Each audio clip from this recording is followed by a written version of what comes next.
Hello, testing, testing. Hello, good morning, or afternoon, evening, wherever you are. Okay, I got my Chrome window up. Okay, we are doing... Yeah, I'm joining another Leetcode Weekly Contest. This one looks like it's horror themed, and it starts literally right now.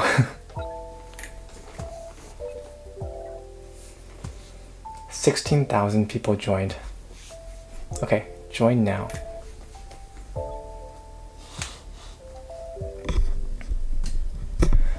Okay, Q1.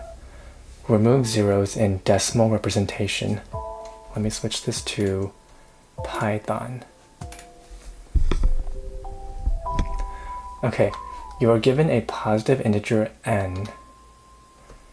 Return the integer obtained by removing all zeros from the decimal representation of n. So, for example, you're given 10, this number. Okay, so you remove all the zeros and it becomes this. After removing all zeros from here, we get 1, 2, 3. Oh, okay. Okay, so you're given an integer like this, and your goal is to remove all the zeros so that it converts to a number like this, no zeros. Okay, should we do the string route? Or should we do it the harder way, the actual int parsing way? What do we need to track here? Should we do this the proper way? I feel like the proper way is like the int parsing way. So like this number here, you would continually do like, what is the current number by doing like modulo 10. That gives you the current number, the current digit starting from the right to the left. And then you would divide your current number by 10 to delete that digit. What do you do with this digit though? You need to start your own number somehow, right? So let's say your current digit is 3. You would add 3. I see. You would do like a current plus equals 3 times the current digit, no? Times 10 to the 0, and then you have to keep track of this exponent and keep incrementing it.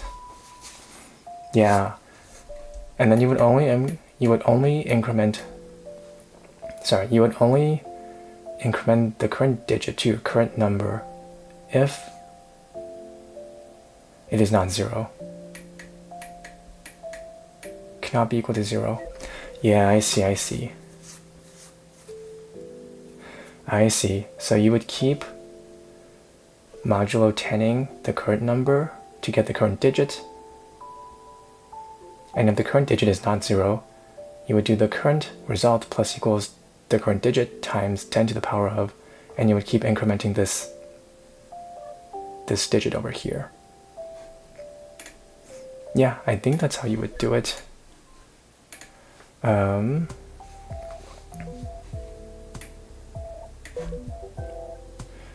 Sure. Let's try this then. Let me make this bigger. Okay, so we will keep moduloing the current number. So n, while n is greater than 0, if we modulo 1 by 10, yeah, eventually we'll get to 0, right? While n is greater than 10, the current digit is equal to n modulo 10. And then n divided by 10. Let's just do a sanity check first to make sure we're actually getting each digit correctly. So print current digit, and then we'll return at a bogus value of -1 for now. I'm just going to make sure I'm getting the digits correctly. Oh, n equals n divided by 10. Yeah, this is an infinite loop, isn't it? Run. Oh. 0, 3. I see. We have to do floor division, right? Floor division. Yeah, there we go. So 0, 3, 0, 0, 2, 0, 1. There we go. Yeah, that's correct. 1 is just 1. Okay, cool. We need to track our result, which stores the final number. So result is equal to 0. We also need to track the current sort of exponent of 10, right? So exponent is equal to 0 for now. For every digit, we'll do result plus equals the current digit raised to the power of the exponent. Is this how you do exponents in Python? Python exponents. Oh, that's how you do it? Double multiply, okay. Double multiply.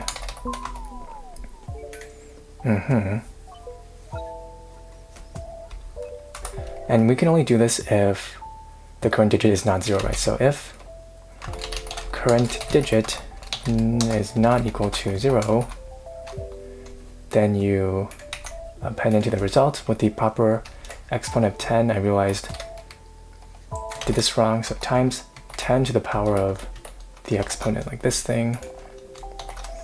And then you would increment your exponent after this. Run this thing. Oh, my output is still -1. Return result. So we got 1, 1, 1, 2, 3. Yeah, I think we got it. 1, 2, 3. So all we have to do is not print, remove this print statement. Okay, let's read. Let's read through our code carefully one more time. Result is equal to 0, exponent starts at 0. Is that right? Yeah, first number will be times 1. Current digit is equal to n modulo 10. If current digit is not equal to 0, result plus equals current digit times 10 to the power of the current exponent, and then you increment your exponent. You update n by n, floor division 10, and you return result. Okay, let's go. Submit this. Let's go! We did it, boys. Let's go. Next problem. April says, I feel so dumb, lol. My instinct would have been to make it a string. Honestly, I thought about doing that too. Because often string, I don't know, sometimes string manipulation is easier. Well, it feels easier than doing integer manipulation. I was tempted to do string too, but I chose to do it the so-called proper way. But I'm sure you could do it with strings too. Okay, what's this problem? Maximum alternating sum of squares. Oh no, what is this? You're given an integer array nums. Okay, you may rearrange the elements in any order. Oh no. The alternating score of an array R is defined as score is equal to, okay, the first element squared minus second element squared plus, oh, everything is squared, plus, so 0th element squared minus first element squared plus second element squared, excuse me, minus third element squared. Return an integer denoting the maximum possible alternating score of nums after rearranging its elements. So this is nums, output is 12, explanation, you can do 2 squared minus 1 squared plus 3 squared. I see. Over here in this example is 1, -1, these numbers, 16. Okay. So score is -3 squared, oh, -1 squared, -2 squared, 3, 2, I see. Ooh, that's tough. Okay, I was at first thinking we sort all the numbers. So clearly we want to prioritize adding the numbers that square to large numbers, right? I was originally thinking that we sort all the numbers, like this would become like 3, 2, 1, 2, 1, and then we have 2 pointers starting from the left and one starting from the right. We'll prioritize adding these numbers starting from the left, and we'll prioritize minusing the numbers starting from the right. Because the right numbers are smaller, their squares are also going to be smaller. The numbers on the left, it's in descending order, so their squares will be larger. That was my original thought. And then every time we add or subtract a number, we will increment these pointers that way and this way. Yeah, that was my original thought. But then I saw this example, because there's negative numbers. Negative numbers can have really large squares too. For example, -3 will have a larger exponent than 1. So maybe the trick is to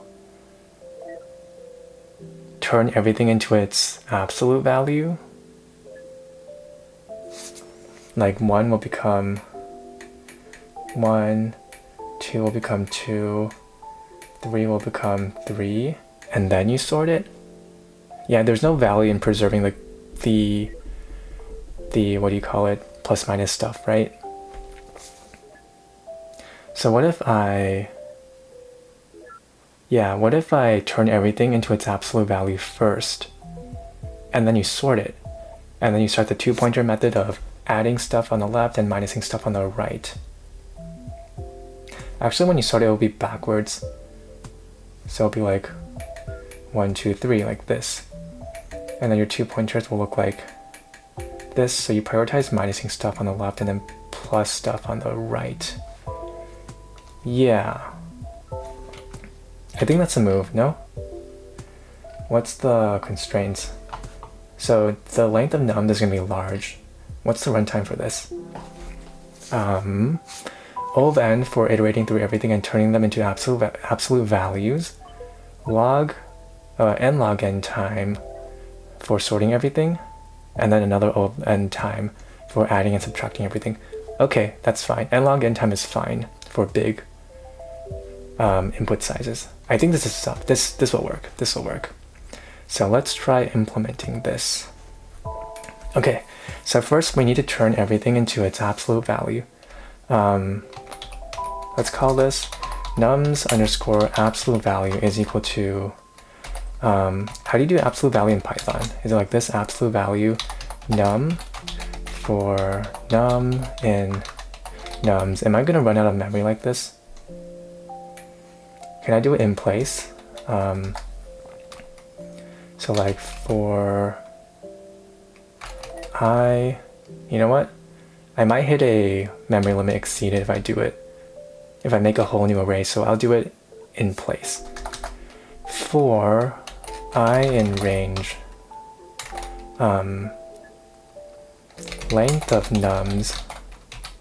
So I want to turn everything in nums to its absolute value. So if nums I, bracket notation, nums I is less than 0, then nums I is equal to nums I times -1.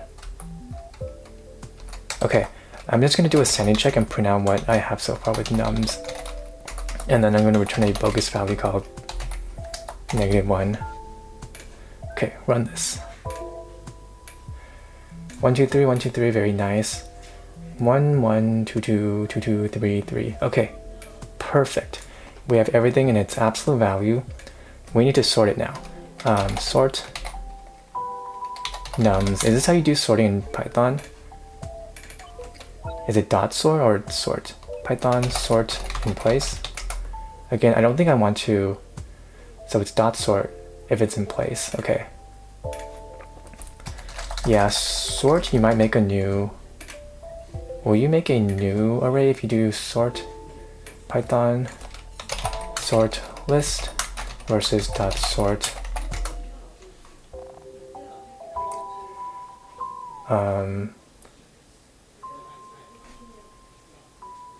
Okay, whatever. So nums dot sort. Let's do a sanity check print again. Nums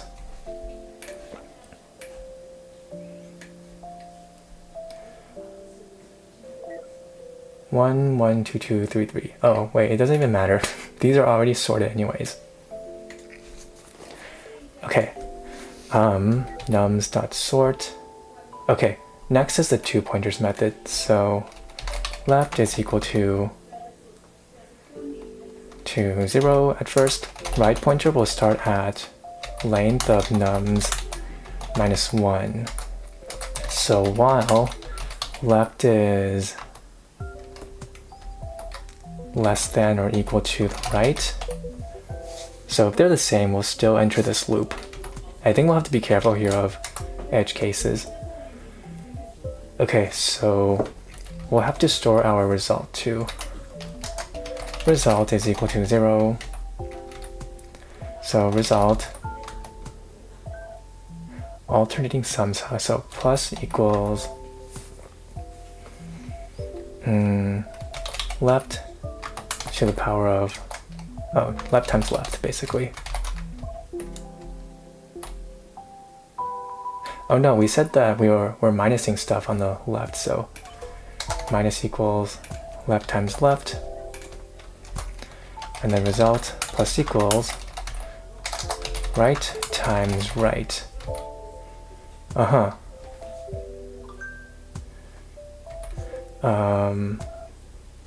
Vishal says hello. Hello, how you doing, Vishal? I think for sanity checking, I'm also going to print out what I'm plussing and minusing. So minus left, and then over here print plus the right, and then we're going to return result. I'm kind of worried about edge cases here. Like, what's going to happen if there's a odd amount of numbers or even amount of numbers? Are we going to be able to get the center number? Invalid syntax. I forgot the comma.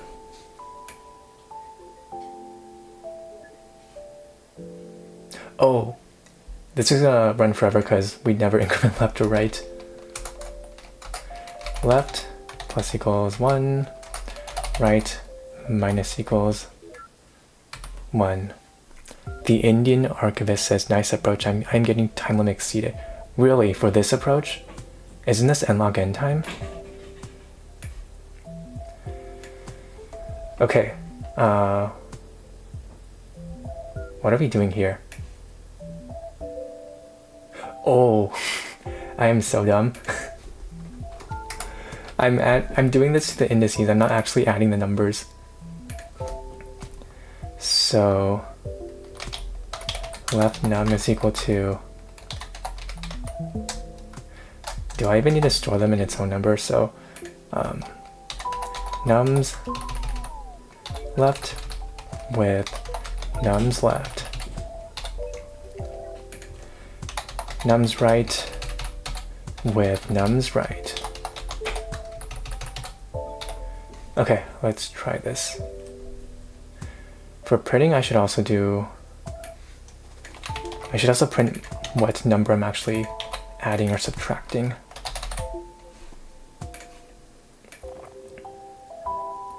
Does not match. Oh.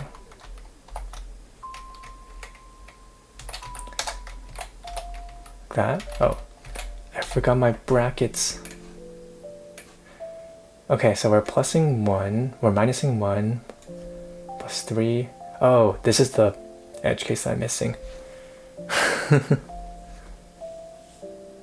Ooh. Yeah, 2 is minusing and plusing, that's not good. 1, 2, 3, 4, 5, 6. Okay, we're right on the cases where it's even though. Should we prioritize plusing?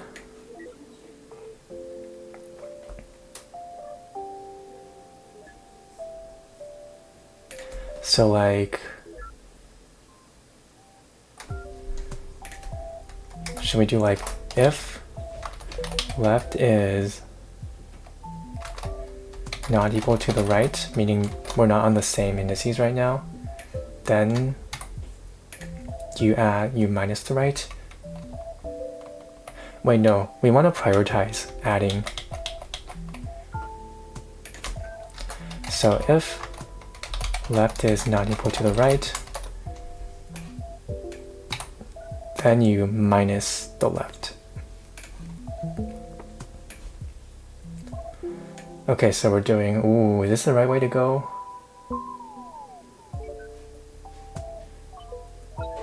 Yeah, we add 2, minus 1 plus 3. Yeah, that should be the way.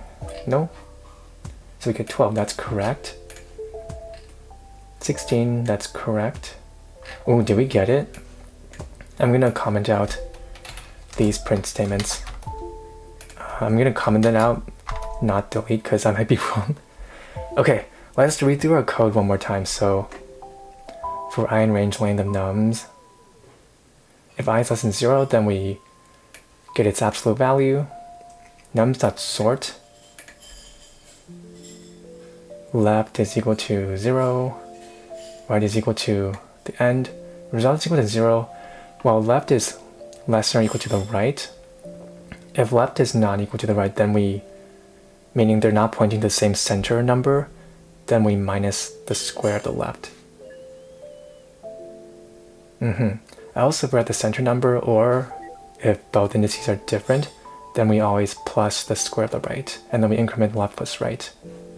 You know what, I'll submit this, please. Let's go! No TLE, let's go. And log n time. Next problem. Let me delete all my stuff too here.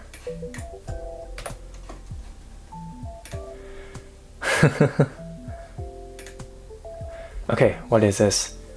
Stable subarrays with equal boundary and interior sum. The Indian archivist is well, great, thank you. By the way, thanks chat for not giving me any answers. I think that's cheating. Try not to copy my answers too. I think the auto detection algorithm that Leetcode uses will think we're cheating or something if it's exactly the same. But yeah, thanks for being good so far. Stable subarrays with equal boundary and interior sum. You are given an integer array capacity. Okay, a subarray capacity L to R is considered stable if its length is at least 3. Okay, that's simple to check. The first and last elements are each equal to the sum of all elements strictly between them. If we copy your answers, we both can get banned, so no cheating, guys. Yeah, no cheating. The first and last elements are each equal to the sum of all elements strictly between them. Wait, what? The first and last elements are each equal to the sum of all elements strictly between them. Okay. Capacity L is equal to capacity R equals capacity L plus 1 plus... Oh, so it's not the value that's between them, it's the indices that are between them. L plus 1 to R minus 1. Return an integer denoting the number of stable subarrays. Oh no. A subarray is a contiguous, non-empty sequence of elements within an array. Oh, this sounds hard.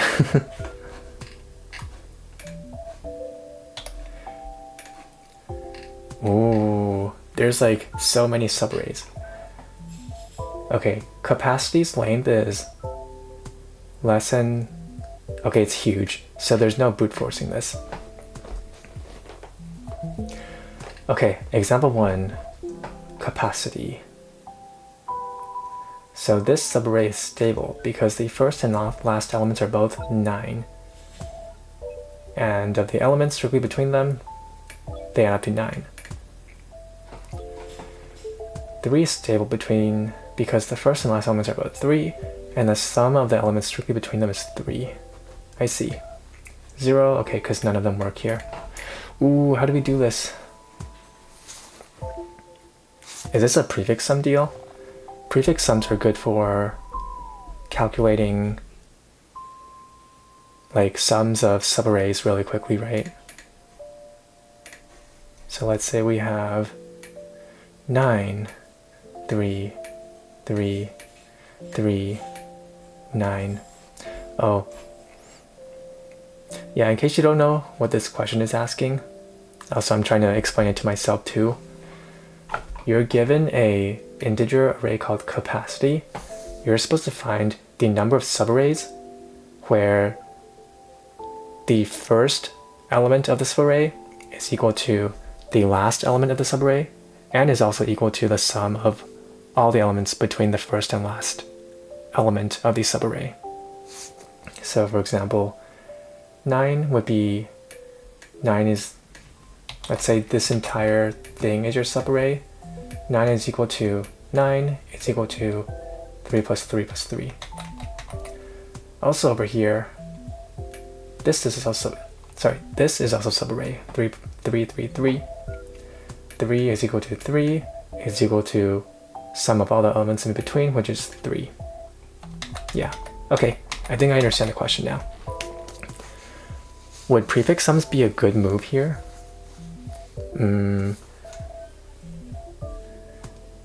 Let's do prefix sums.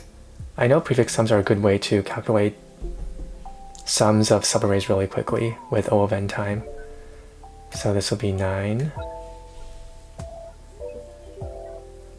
12, 15, 18, and then what's 18 plus 9? 27. Ooh. Okay, what do we do here?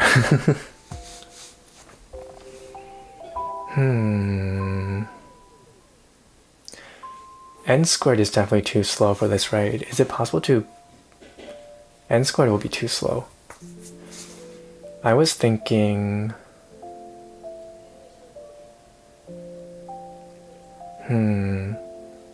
Do we actually have to check every single subarray? That's n squared time though. Is n squared time okay for big input sizes? Do we have no choice but to actually iterate through every single subarray? Ooh. Capacity length is 10 to the 5. Actually, that's not too bad, is it? 10 to the 5 is like 10, 2, 3, 4, 5. That's not the worst, is it? 100,000? Maybe n squared time is fine. It's not like 10 to the 9, where it's like huge. Okay, so I have a plan. Maybe we actually iterate through every single subarray. We'll have an I that starts from the first element to the end, and we'll have a j that will start from I to the end. That's for each I. So we'll iterate through every single subarray like this. Okay. And then for every pair of ij, we'll calculate its subarray. Well, we'll first check, is I equal to j, like the numbers themselves? Oh yeah, so we don't even have to try calculating. Yeah, this is a fast check, right? If this is not true, we don't even have to try getting its sum in between. And then to calculate the sum of all the elements between I and j, what do we do here? We'll do prefix sum of j, the cumulative sum all the way up to j, minus, wait, what do we minus here? Minus ps I minus 1. Yeah, so if we take this subarray here, we'll take 18 minus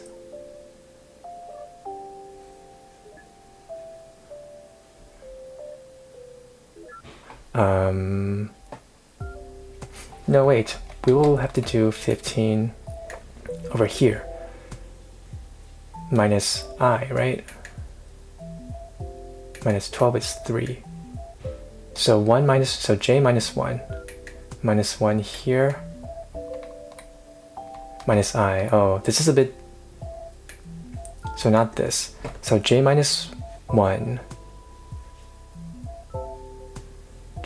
here minus just I. I see. Buggy says, but if you run, oh wait, I can't look at hints. It's cheating.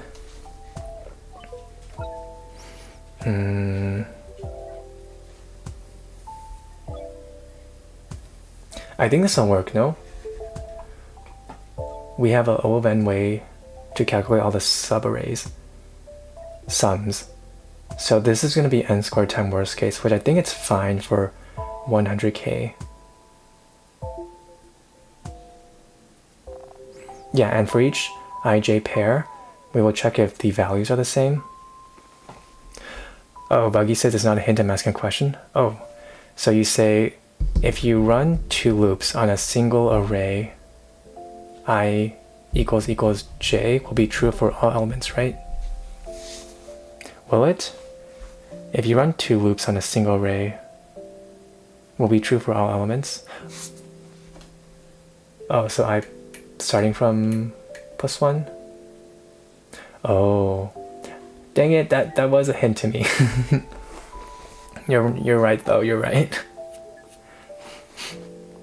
Okay, thank you for that, but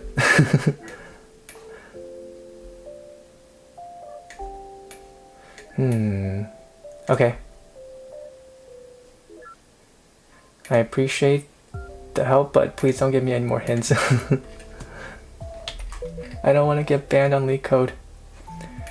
I appreciate though. Okay, I think this is it, no? Although, the fact that I think a problem 3 is simple should raise alarm bells everywhere, shouldn't it? Okay, let's go. Buggy Face says, I had genuine doubt how you guys calculate. Oh, I'm newbie to this stuff. Oh, yeah, all good. I know it wasn't with malicious intent. You're good.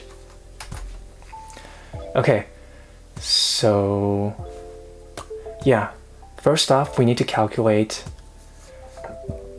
a cumulative prefix sum for all elements, right? So we can calculate the sums of subarrays really quickly. So prefix sums, I'm just going to say presums for quickness is equal to 0 times, the Indian archivist says, what are you using to draw over a Leetcode website? Oh, it's an extension called, the heck is this called? Web marker.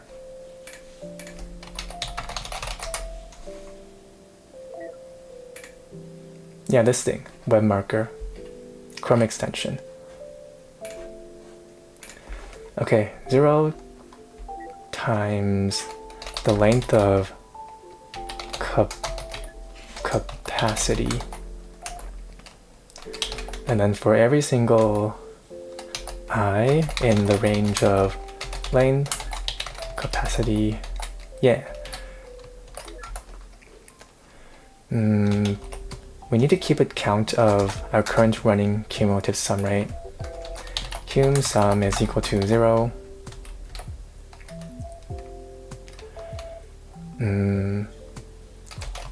Presums. So cum sum plus equals the current element capacity I, and then presums at I is equal to the current cum sum.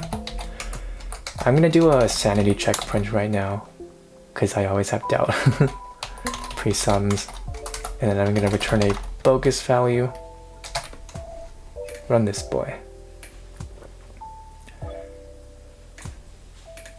Did I lose all my sketches? I think I did. Oh well, it's fine. Your character looks like Chong-Yun from Genshin Impact. What does Chong-Yun look like? Chong-Yun. Oh, yeah, the vibe kind of does. He's kind of whitish blue vibe. That slime is cute. You know what my character is actually based off of? Gabi Maru from Hell's Paradise. This guy. Yeah, this guy. And then I copied the eyes from Chibi Crony.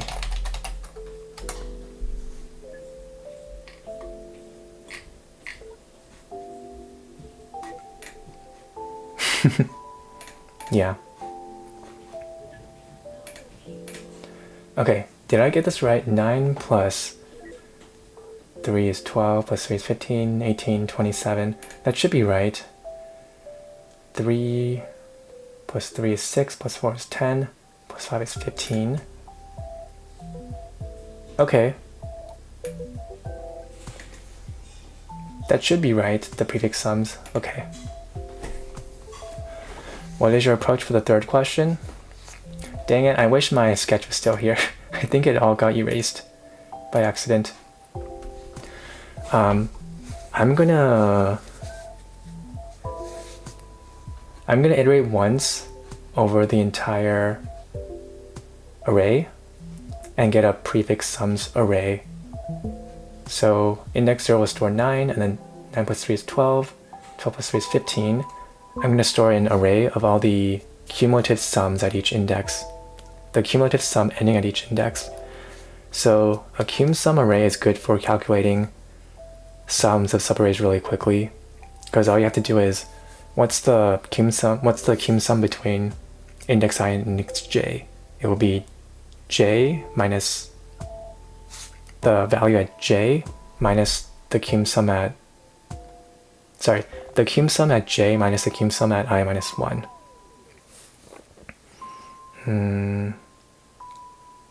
Yeah, and then we'll iterate for every single subarray between ij.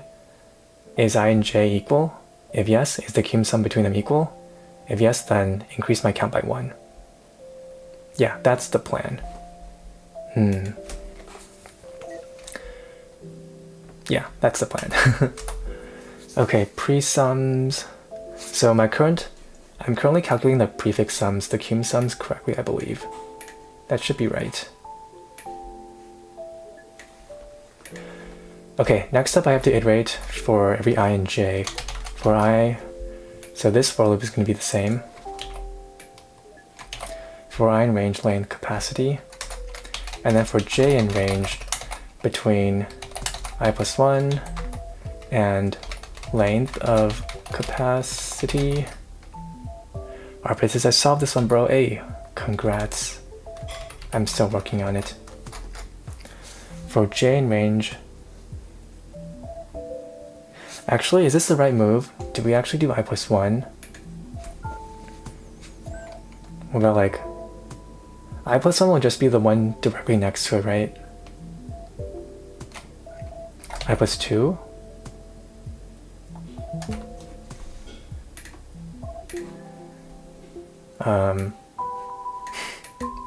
So we have I plus 1, I plus 2. We at least have to leave an index between I and j, right? This is the minimum we need. Yeah, so it's probably an I plus 2. Okay, so if I is equal to j, or rather the elements there, capacity I is equal to capacity j,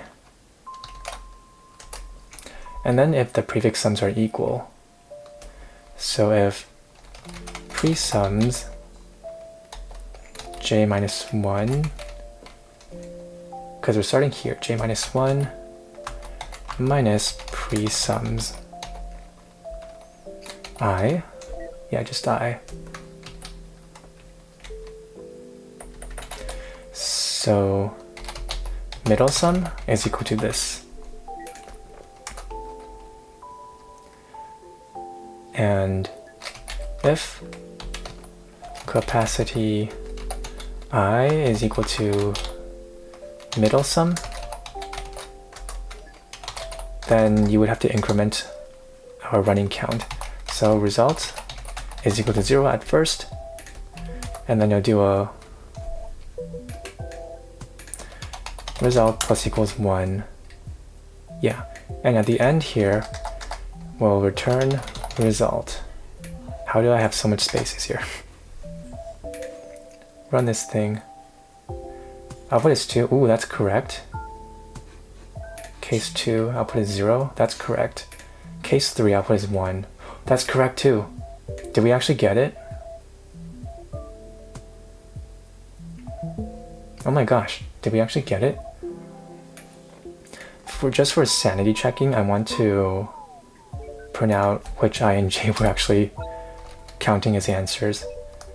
So we're doing print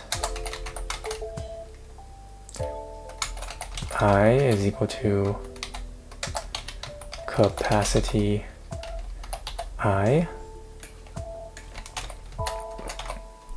and then print j capacity j.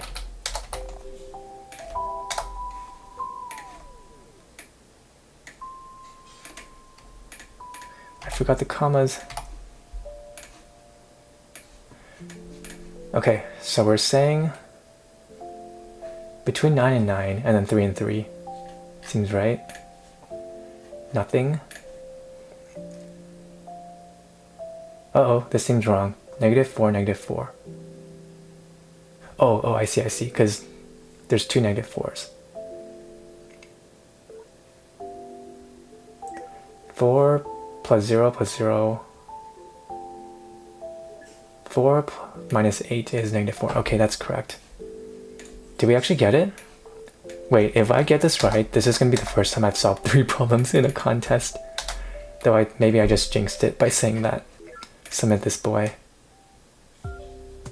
Please, go. Oh no, it's taking a long time. Ooh. No!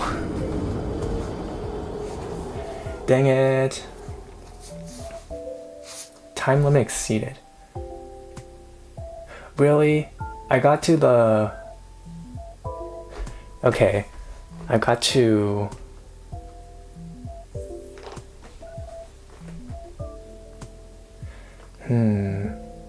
I got to one of the last test cases.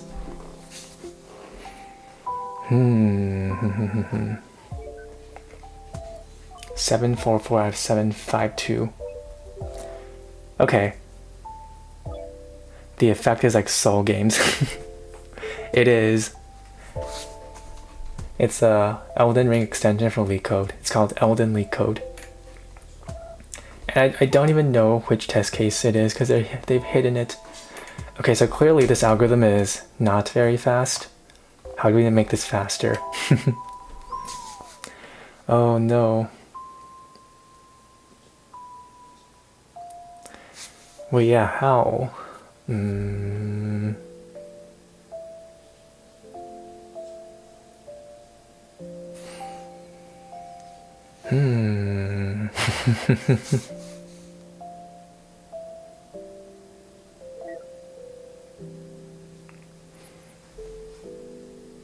So right now it's n squared time because of this whole shtick right here.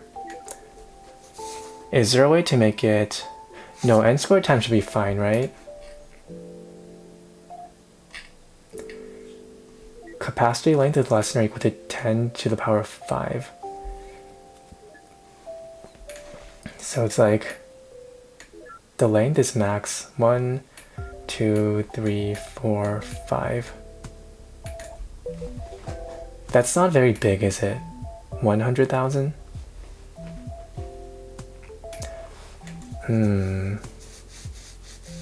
So it's time limit exceeded, huh?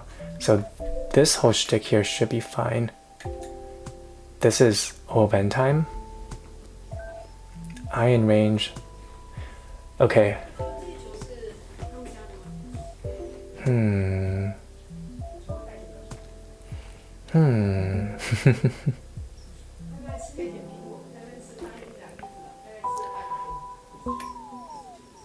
How do we not do O(n) squared? Sleepy Dev says, wow, Chad got you past 744 test cases. Thank you. Maybe I should display this in case this is my last ever stage I get to. How do we not do n squared? So right now we're doing for every I in range. And then for every j in range.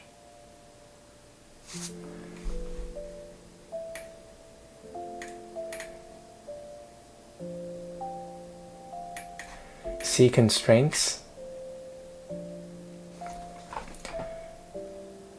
10 to the 5, but 10 to the 5 is like this, right? 100,000? That doesn't seem like a huge input.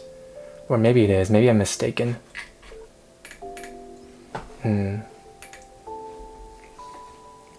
Okay.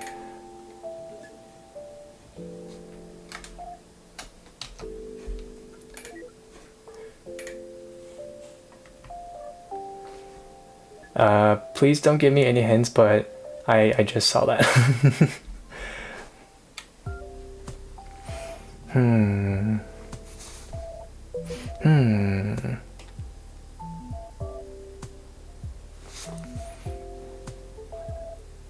Yeah, maybe I shouldn't do what he said. How do we do this? So an example here. 9, 3, 3, 3, 9. Is there a way we could, instead of doing,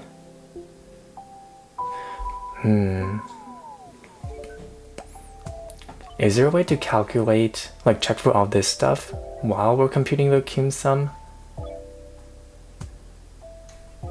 No, I don't think it's possible, right? Well, we could, but it would still be n squared time, right? Because we're trying to check every single subarray. Let him die the warrior or win like a king on his own. That's a good way to put it.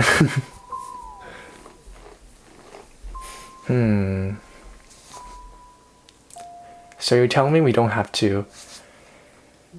If we can't do n squared time, we can't iterate through every single subarray.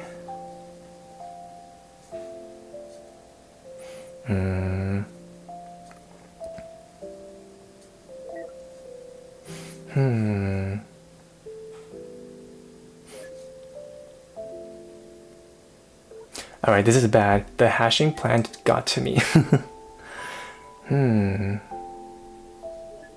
So if I'm at, let's say I have I and I'm iterating this way, right? And my I is currently at here. Instead of iterating left and right, like this way for J, you know? So this is what's killing us, right? The J iteration, because that's n squared time. What if I have an index? Dang it, the hashing really got to me. Maybe hashing is the way to go. So maybe we can have a map, right? That says like, okay, 9, where's 9? 9 is at 0, 1, 2, 3, 4. The 4th index. Maybe this has to be a list. So we would store this at 0 and 4.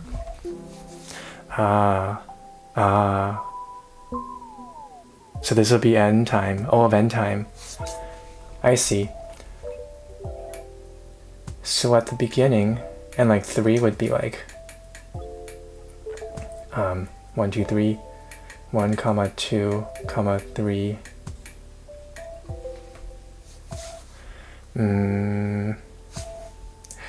Yeah, okay. So we would actually need to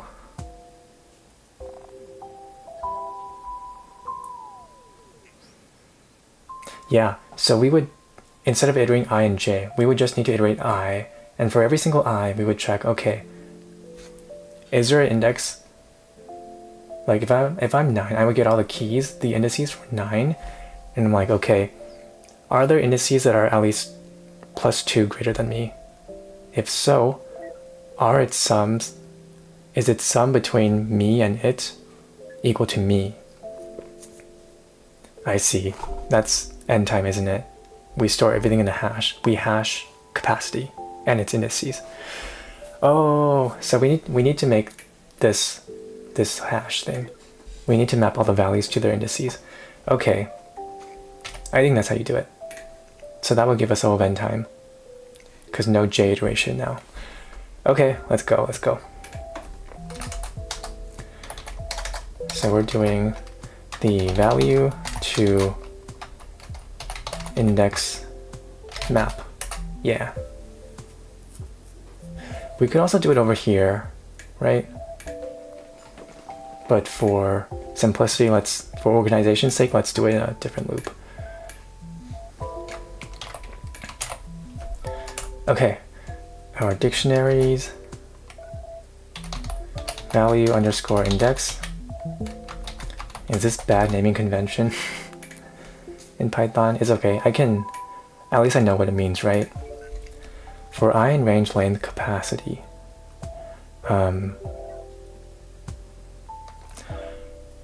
Okay, so if this is the first time we're seeing I and I is not in value index, if I not in value underscore index,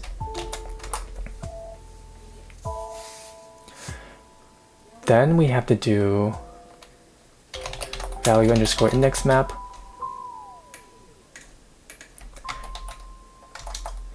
of no, it's the value, right? It's the value capacity. Let me make this easier on myself by doing current value is equal to capacity I. If the current value is not in the value index,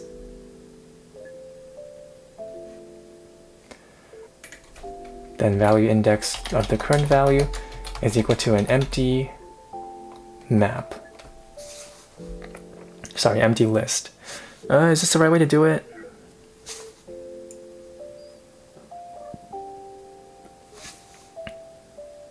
Do we need to sort this?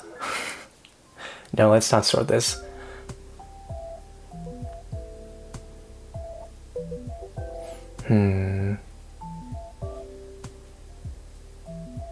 Should this be a list? You know what? I'm gonna do a list for now and see where this goes. Yeah, and then the current values index, you would add it into the list. Value to index map, current value,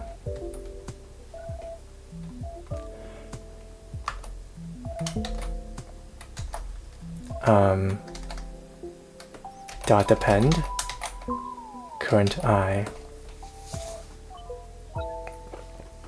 big O, you're saying it's n cubed? It's not n cubed, right? This is n time over here, another n time over here. This part I'm gonna get rid of. I'm not gonna do a j over here.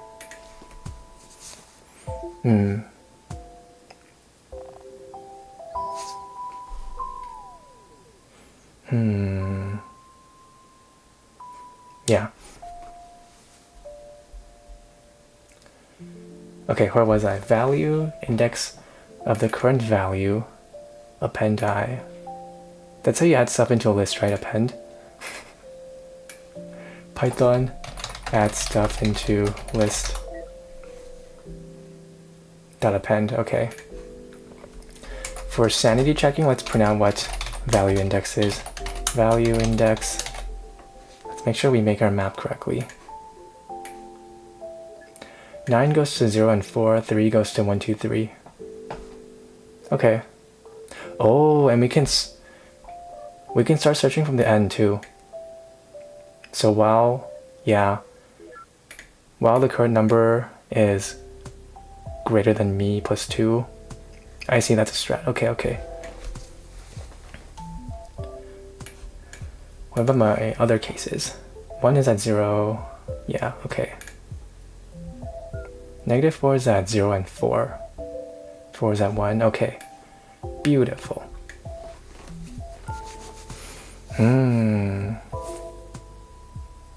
Okay. And then over here. Okay, we want to get rid of this j iteration. We can take a shortcut by just iterating over the indices in here, right? For j in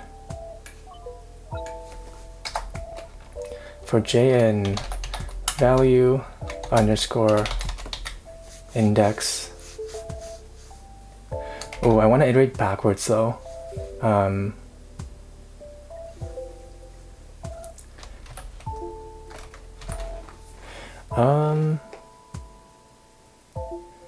Okay, let's get the list for first.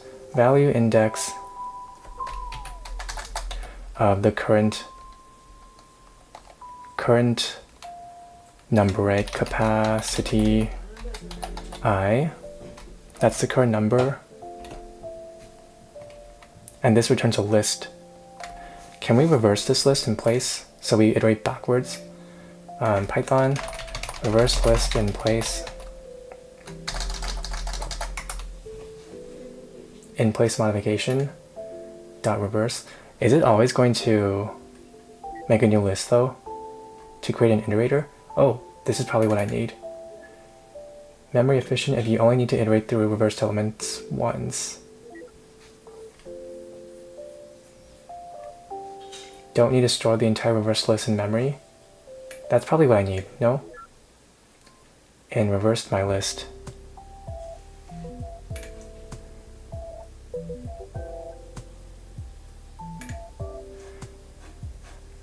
I don't want to reverse it every time though, because once it's reversed, if it's already reversed, I don't want to reverse it again. Maybe it's this one. Just an iterator is fine. Reverse, reversed, plural, I mean past tense. If capacity I is equal to capacity j, well first if j is less than I plus 2, let's say I is here, plus 1 plus 2, less than I plus 2, then you don't even want to look at it, right? then you would just break out of the loop. And then you would check if capacity I is equal to capacity. That's guaranteed, isn't it? There's no need to check this. And then you would calculate the middle sum. J minus I minus pre-sums I. If the middle sum is equal to the current capacity, then result plus equals 1. Okay, let's run this. Output is 2. Ooh, did we get it? 2, 0, 1. I think it works.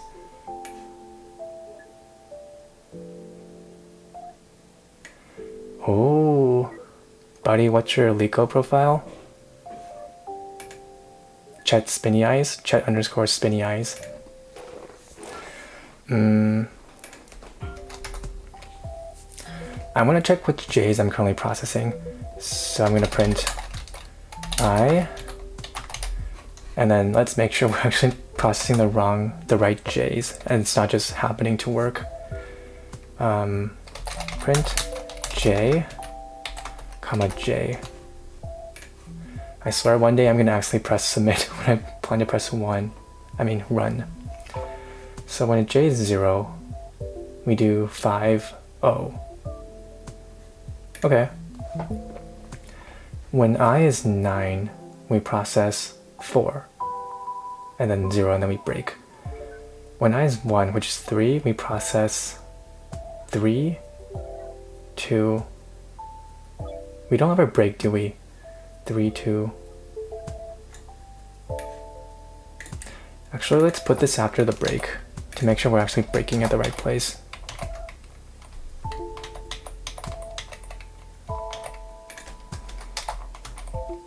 Holy.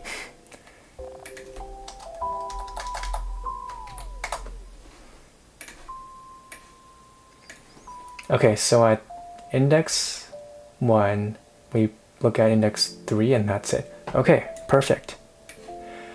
Okay, place your bets, guys. Is this gonna pass? I'm gonna comment out all these print statements. Submit. Please. Work. Oh my gosh, please. Ooh. It's taking too long, isn't it? No!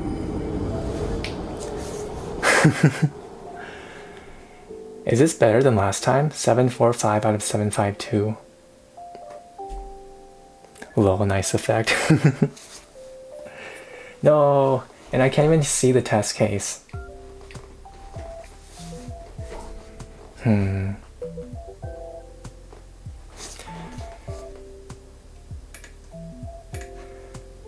Yeah, now that I look at this, worst case, this is gonna be still n squared time, isn't it? If like all the elements are the same. Wow, improvement? Really? I don't actually remember what the last number was. Oh, I can see my submissions. 19 minutes ago. We got one more right. Just one more right.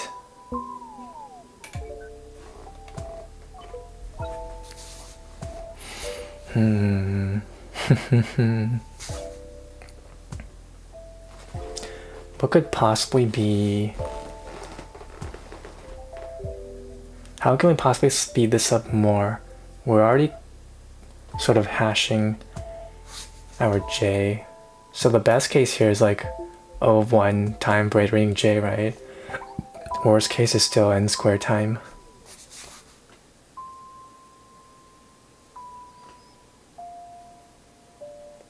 Could we cut this down even more? J in reversed.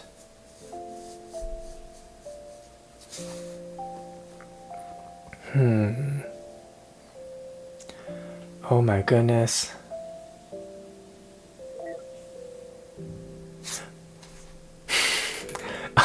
You're saying the print is too slow? Yeah, maybe. Our print is stuck at problem 4. Actually, yeah, if we we get rid of this print, is it gonna be faster? I'm wasting my submissions, but hey.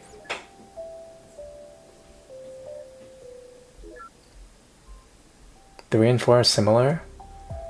Oh, yeah, it's not gonna solve it, is it? Time limit exceeded. I mean, at this point, if I submit it, I'm gonna get some big penalties for submitting a lot, right? It's okay, let's still think about this. Math says, oh, hey Math, what time complexity do you think your algorithm is? I won't confirm. So this is oven, and then worst case n squared time. So it's n squared time. Worst case, for every I, we can still iterate over all values if they're all the same. Yeah, n squared time plus 2n.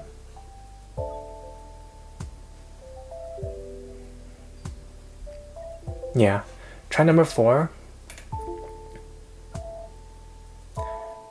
Is it really worth doing number 4 if I can't do number 3? But I want to think about number 3 more.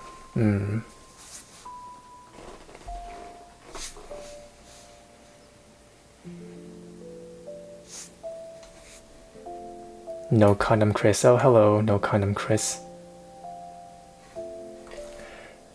Really, I thought... So, length is less than 100k. I thought 100k was considered low input size. I guess not, I guess I'm wrong on that. You have 4 loops.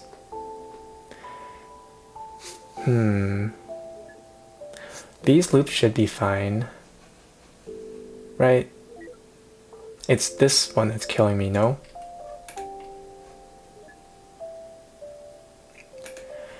Hmm. 10 to the 5 is usually O of n or O of n log n. Oh, really? What's the threshold of... What power of 10 can be, like, brute forceable? 10 to the 3, maybe? Are you SWE or student? Friend Eileen says hi. Oh my gosh, Friend Eileen. Hello. How you doing? Yo, I'm in a Leetcode contest right now. I solved the first 2. I'm stuck on question 3 of 4. I'm so screwed. Hello.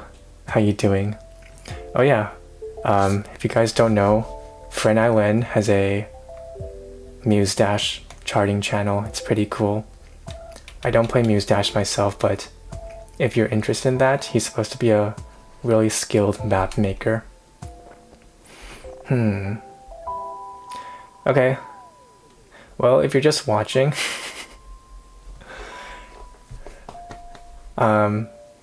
so this problem is find the count of all the subarrays where the first element of the subarray is equal to the last element of the subarray, and the sum of all the elements in between the first and last elements are also equal to the first and last. Sleepy says you're GF? No, Friend Island is a guy. Good friend. N log n works till around n to the 3, n to the 4. Dang, so it has to be log n time or n log n time? Wait, n log n time. N log n time requires sorting, right?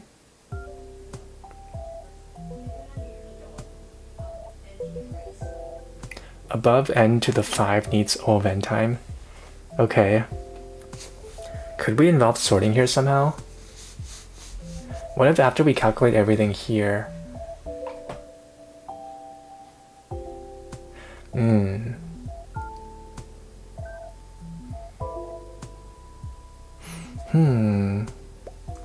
Okay, this is just a wild stab in the dark, but what happens if we sort this like 3, 3, 3, 9, 9.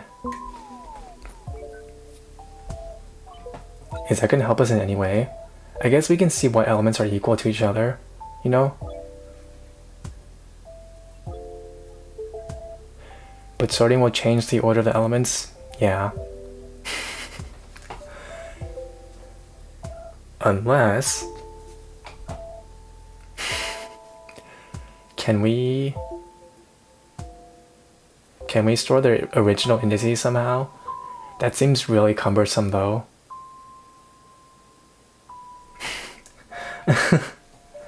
That seems so cumbersome. And then for this 3 over here, I would have to iterate these 2. That's still O of n time worst case. Bro, this probably making me go crazy. Me too. No. How? So, let me think. Our solution has to be either O of n time or n log n time. N log n time would mean we have to sort somehow. I don't see how sorting could help us here. Or maybe it could help us, but I'm not seeing it.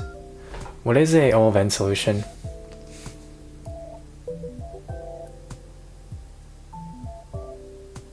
Hold on. What if we cache our prefix sums?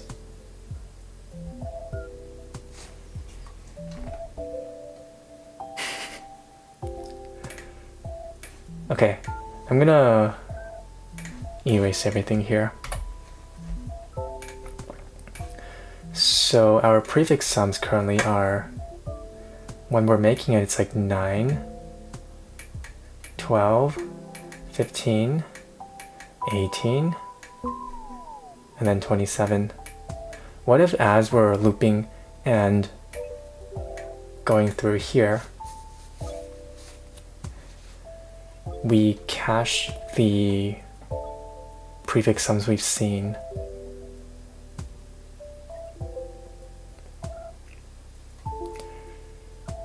Or make it into a set or something, you know?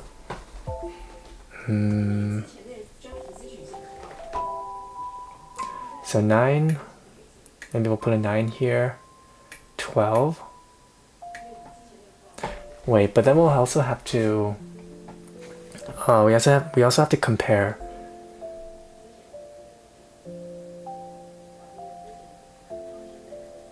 We also have to track the current number we're on too. 9, 3, 3, 3, 9. Okay, so if we're at 3 over here, let's say we're at 18. We're like, okay, is there anything in our set over here? That is a horrid symbol for a cache. Whoop. Let's say this is our set, right, to save what cum sums we've seen in the past. If we're at 18 over here, we're like, okay, what's minus me is equal to 3, which is the current element I'm on right now. My target is 3. 15, right? 15? So at this point we have 9, 12, and 15 in the cache. Comma 15. And then we're like, oh, 15 is here. Where's 15? We saw that index. Ooh.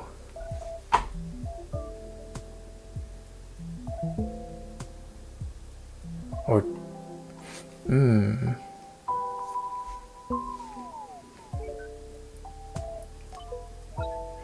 Oh, wait.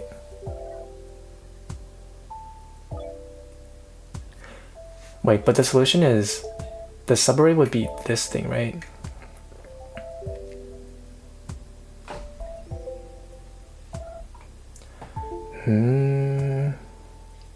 So we would have to check it over here, no? Or maybe this is fine. This is fine. So let's say we're here. We would have to look at our previous one and be like, okay, 15 minus what is equal to me? 3. It's 12, right? Do I have 12 in the cache? 12 was on 2, 0, 1, 1.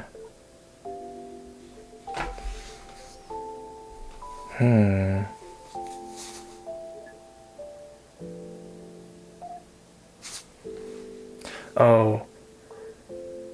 Oh, that might actually work.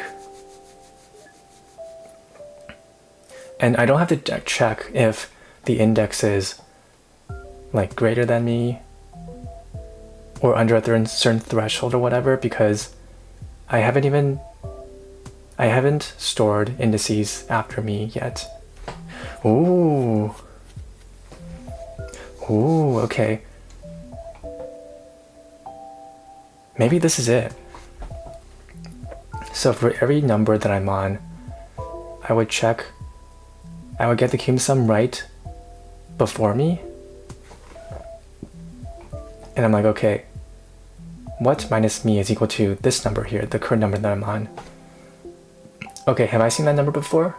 If yes, wait, what does this hash map store though? A number? Do I just keep incrementing this? Maybe, right? I don't have to store the actual numbers. Ooh, oh my freaking god.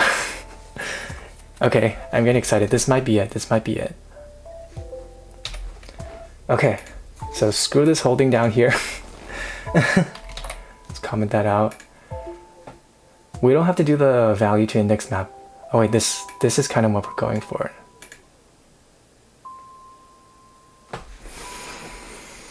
I think this might be it. So there's so much we have to do in one loop. For I in range cube sum, we definitely have to pre-compute the cube sum here.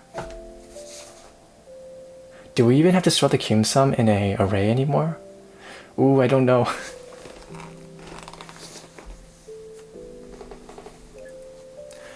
Okay, I'll just leave that in for now. This one we probably don't even need anymore. Result is equal to 0 for now. Okay, so we take the cube sum right before me, right? Previous cube sum is equal to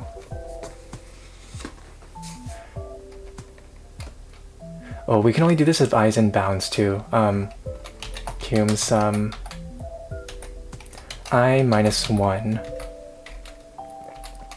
I think we can only do this if I minus 1 is greater than or equal to 0. Okay, and then we have to check we have to identify our target.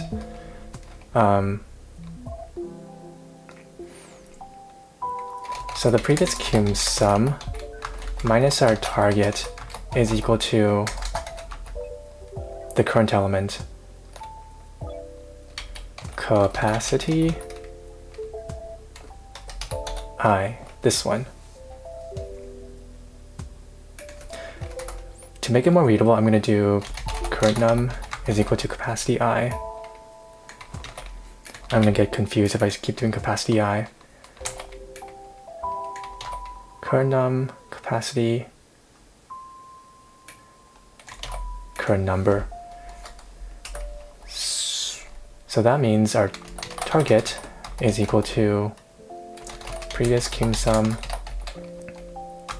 minus current number. Yeah? Previous cube sum minus current, yeah, that should be right. And then we have to start storing a dictionary of cube sums. Cube sum counts is equal to empty dictionary for now. Okay. So if the target is in cube sum counts, then result plus equals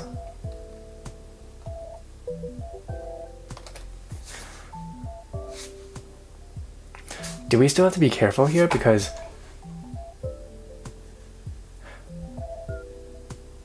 I don't know, what if we count, what if this is like 0 and then we do 15 minus 15 in the same place? Oh, I'll try this for now. Plus equals cum sum counts target. Okay, and then we have to update our cum sum counts. Cum sum counts is equal to, well, of the current cum sum is equal to cum sum counts dot get cum sum default to 0 plus 1. Is this how you do default value in Python? Python dict get with default dict.get with default value. Okay, that's correct. And then you return result. Ooh, is this right? I don't know. For I in range length of capacity, this is the current number. Cum sum plus equal to current sum. Prefix sums I is equal to cum sum. And then if you have a previous one, the previous cum sum is equal to this, your target is equal to the previous cum sum minus the current number. If your target is in cum sum counts, result plus equals cum counts target. Cum sum counts, cum sum is equal to cum sum counts dot get. This might not exist, right? Oh wait, that's fine though, because we check if target is in there first. You know what, screw it, let me run this. Runtime error, object is not subscriptable. Oh, prefix sums.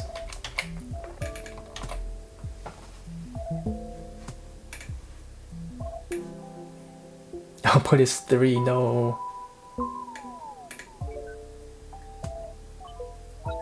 0, 4. Yeah, we're screwed, aren't we?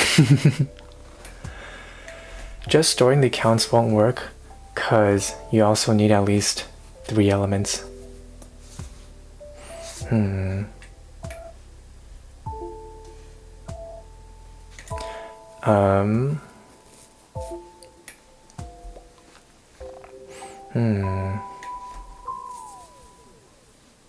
Oh, we forgot to check if.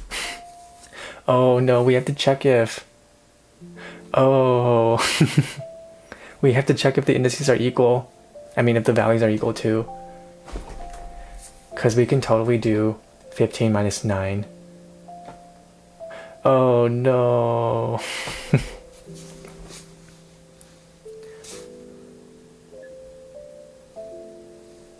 Do we have to store the indices too? Like 12. Okay, we definitely cannot store just the count.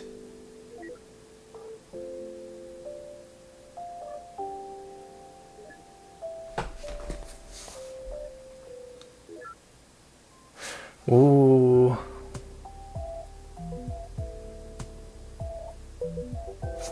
Should we store the value? Like 12 was the cum sum at 3? Maybe. And this can be a set?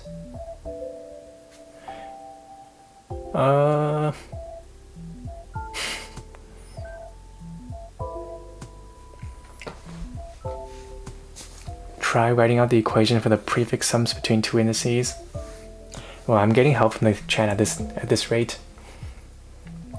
The equation for the prefix sums between 2 indices, that would be, so let's say I and j, right? Let's say this is I and this is j.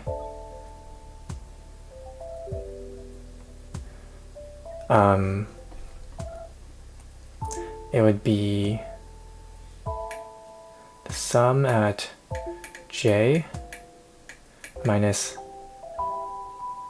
sum at I minus 1 is equal to the target, or the cum sum in between them.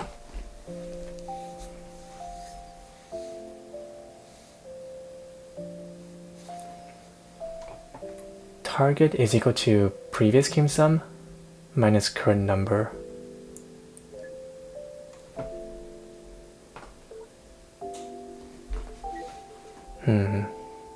You know what? I don't think we're getting it this time. Dang, I feel like we're so close though. Yeah, but what's it for strictly between I and j? Strictly between I and j? Oh, it would be, you need an extra minus 1 here. And then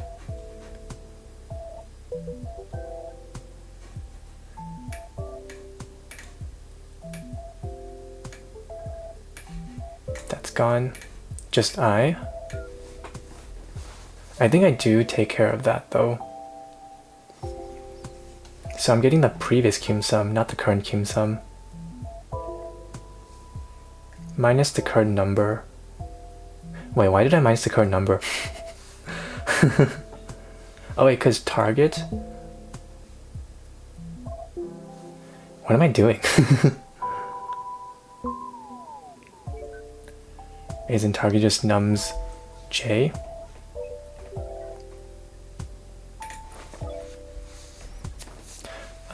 So the target over here is the target prefix sum that we're looking for, no?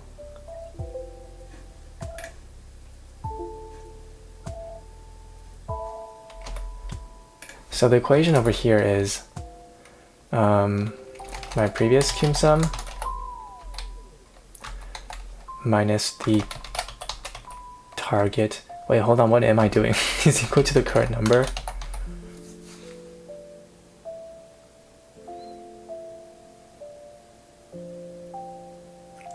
Sehan says, why are you guys are wasting time thinking AI LLM models can do all these in seconds? Ask them and move on. Oh, because it's against the rules of this contest. I guess in a real world setting, I would be asking the LLM at this point.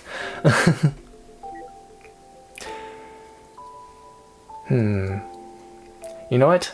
I don't think we're getting this problem this time. Why think when AI can think for you? 2 minutes left. Chet Spinny Eyes, what you said, that can be done. Everybody not this thinking stuff, that makes us different. Soon in the future, it's gonna be the thinkers versus the AI slaves.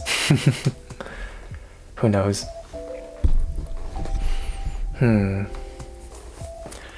You know, I think I've said this in the previous stream, but you know how AI browsers are coming out? Perplexity has a browser. OpenAI, the makers behind ChatGPT, just made their own browser. And they basically can do stuff for you. Like Perplexity can basically, if you prompt it, write an email for you and send it for you. Maybe in the future, it's just my AI assistant interacting with your AI assistant online. What a sad world would that be? Reverend says you were very close. Took me a while too. Ooh, you were able to get it. Nice. Oh well, 1 more minute and we can see what the solution is. Comment and OpenAI. Yeah. Man, imagine calling in for like customer service in the future.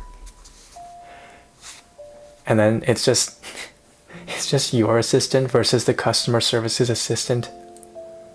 Actually, companies are already doing that, right? They have all those like LLM chatbots instead of real people for customer service. What a dystopian world that would be. Although it would be kind of funny. Like, then it's the race of who is the better chatbot. Does your insurance company have the better chatbot or you have the better chatbot? Maybe the whole sell of, you know, AI later on is that, hey, We're selling you this AI that can win, that can dispute any insurance claim or any, I don't know, parking ticket.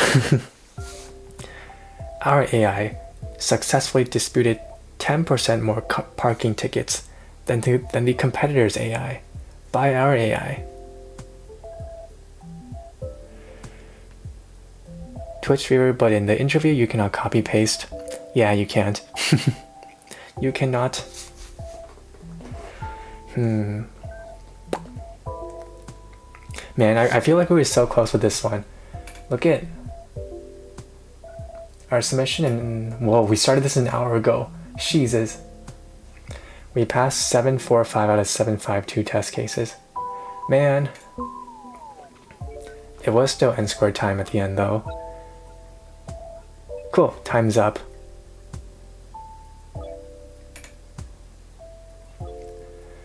Close. How do I look at the ranks? Ranking is here. I'm ranked 7,000, hurrah. Okay, let's see how people did question 3. This guy took 5 minutes. Vinay Chowdhury. Ooh, okay. What did he do here? Length. Okay, n is equal to the length of capacity, prefix, and if, ooh, I like his variable names, prefix, and if,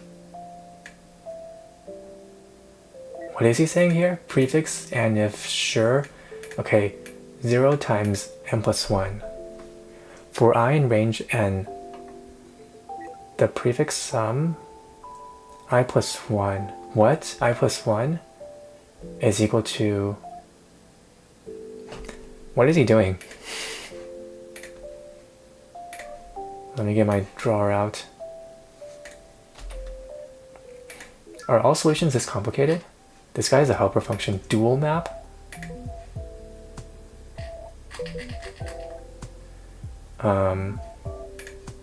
Let's look at this guy's solution.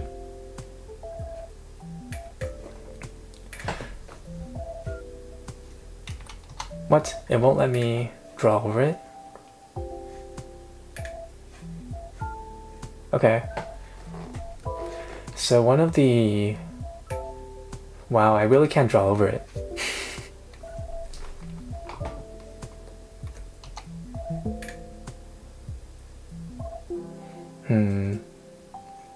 Maybe I can just straight up copy this over. Okay, but I can't submit it because that would be cheating. Okay, I copied the guy's solution over. If I submit this, I'm so screwed. The heck is he doing here? So let's say look at this solution, right? 9, 3, 3, 9. Take screenshot. Well, it's already here. I just won't submit it. Also, wait. I need to check something real quick. Am I late for something right now? Oh no. Hold on, give me a second. No, I'm not.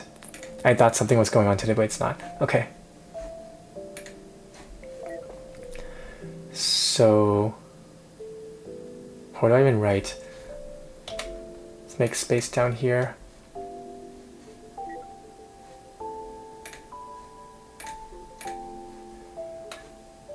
Okay, so one of the...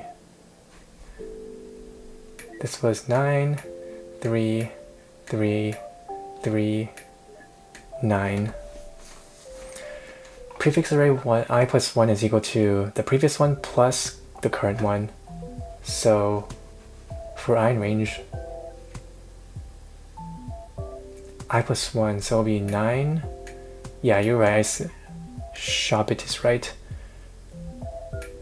15, 18, and then 0. Why did they do it like this though? Okay. Count is equal to default dict int count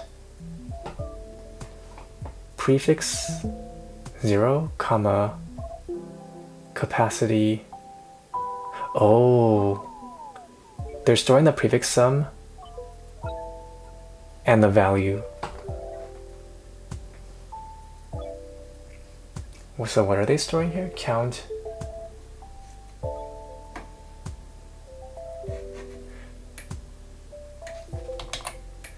What are they storing in the dictionary here?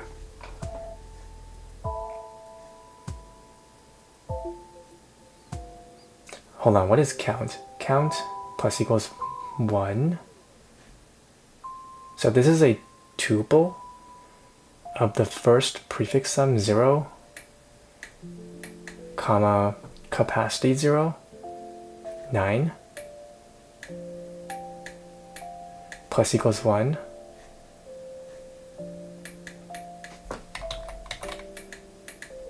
Is that what they're doing? And then they're doing the same for this one. The prefix sum is 9, 3,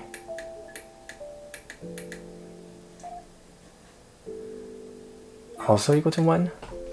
So basically you store prefix nums, the prefix and the num as a key, and store the indices in a sorted manner and look up prefix r minus I minus nums r, comma nums r. What? Because prefix r minus I, prefix l is equal to nums r.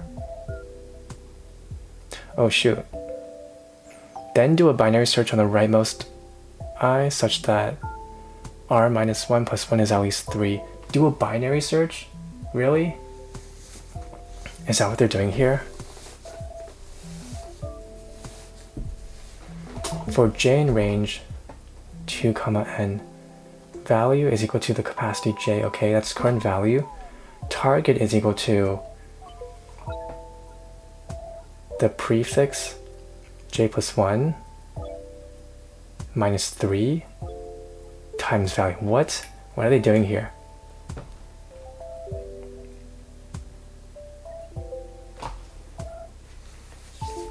This is doing something else? Oh, okay. You know, I'm just going to ask ChatGPT to explain this to me. ChatGPT is good at this now.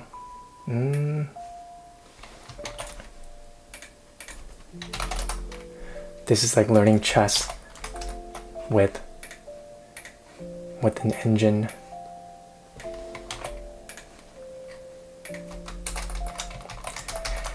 Explain this solution to me.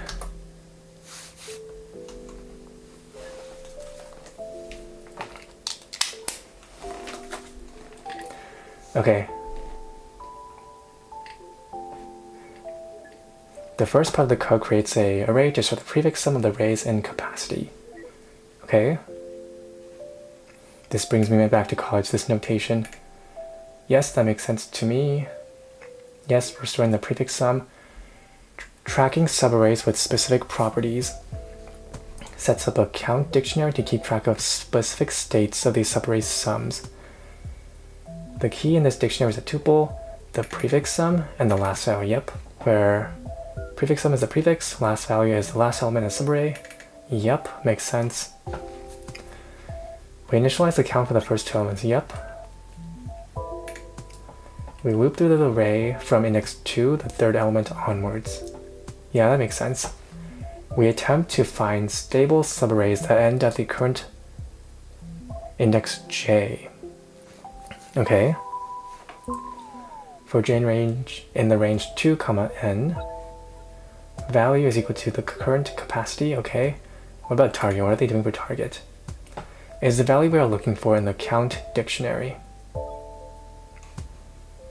The current prefix sum minus 3 times the value. Why 3 times the value though? It represents the prefix sum minus 3 times the current value, which is a way of checking if we can form a stable subarray ending at j. Why minus 3 though? Why minus 3 times the value?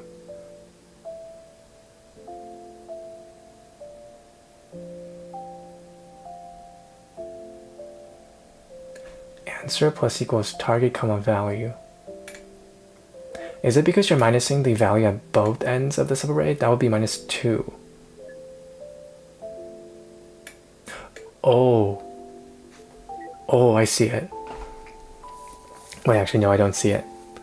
The length should be at least 3.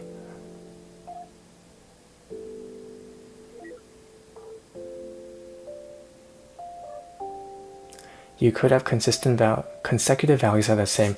Wait, you're telling me this is a way of slicing the array? It represents the prefix sum minus 3 times the current value.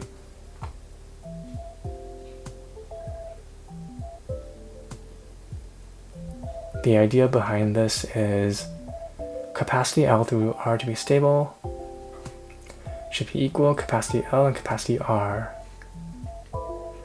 We express the condition as prefix R plus I, minus prefix L is equal to capacity L.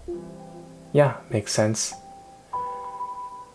So if the count of the pair...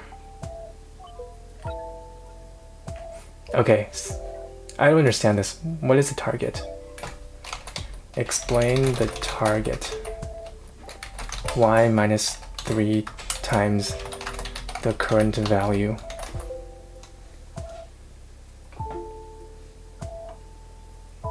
Its length is at least 3. The first and last elements are equal to the sum of the elements strictly between them. Okay, so capacity L is equal to capacity R equals the sum of everything between them. Yeah. Yes.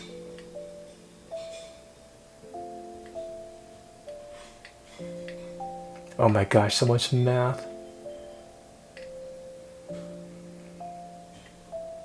Value is equal to capacity J is the current element, yeah. We are trying to find subarrays that end at J. Okay, yes. Yeah.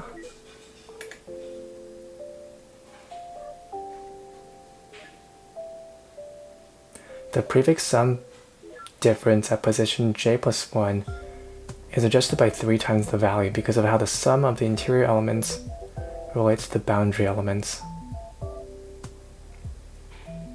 We are currently counting our subarrays where the first and last elements match the sum of the interior elements.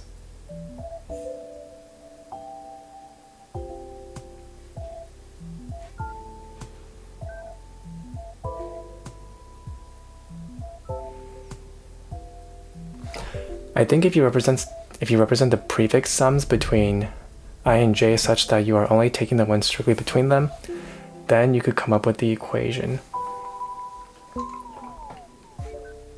to properly match the sum of the interior elements between the boundary elements, which should be equal to value.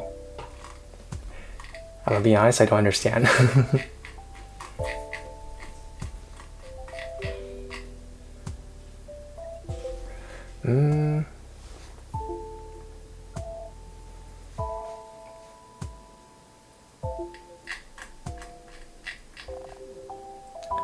Prefix j minus I minus prefix I is equal to nums j. Yeah, I understand that.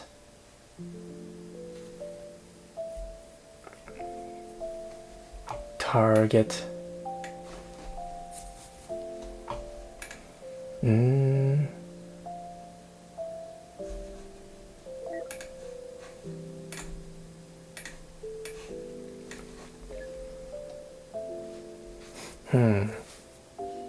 Oh, I see it. I see it. So the prefix j plus 1 minus your target is equal to 3 times the current value. I see it. Okay. Because I dot dot dot all the way to j, these 3 chunks are equal. And j is your current value. Okay, I see it. I see it.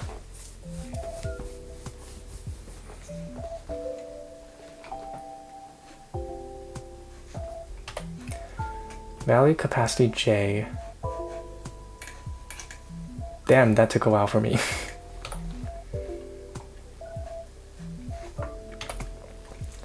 Value equals capacity, okay. Okay.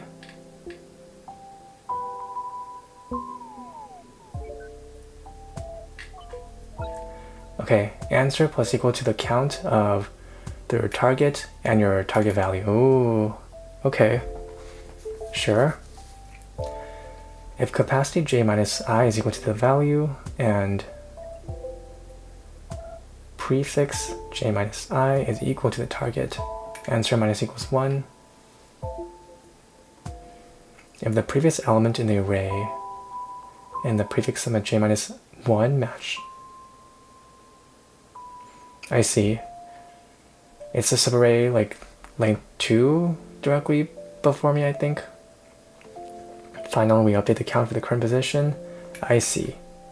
Okay. Yeah, so you have to cache the... Basically, you have to cache the prefix sums with whatever value it's on, and then we search for those. Dang, I see. I definitely have to review this later. Okay. Cool. Well, that was intense. Oh, how many people joined this? 20,000. All right.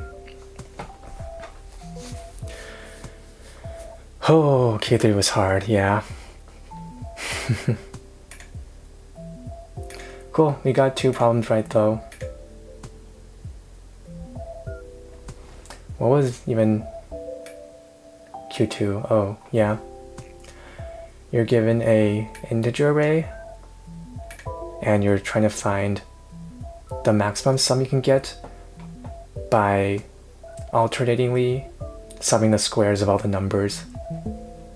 For example, you can do 1 squared minus 2 squared plus 3 squared, but that wouldn't get you anywhere. You would do like 2 squared plus 1 squared plus 3 squared. Yeah. Okay, we got this one though. I think that's it for this stream. I'm gonna end the stream. Thanks everyone for coming. Thanks Reverend for trying to explain to me. Thanks Math Turtle. I'll see you guys next time. That is the wrong screen.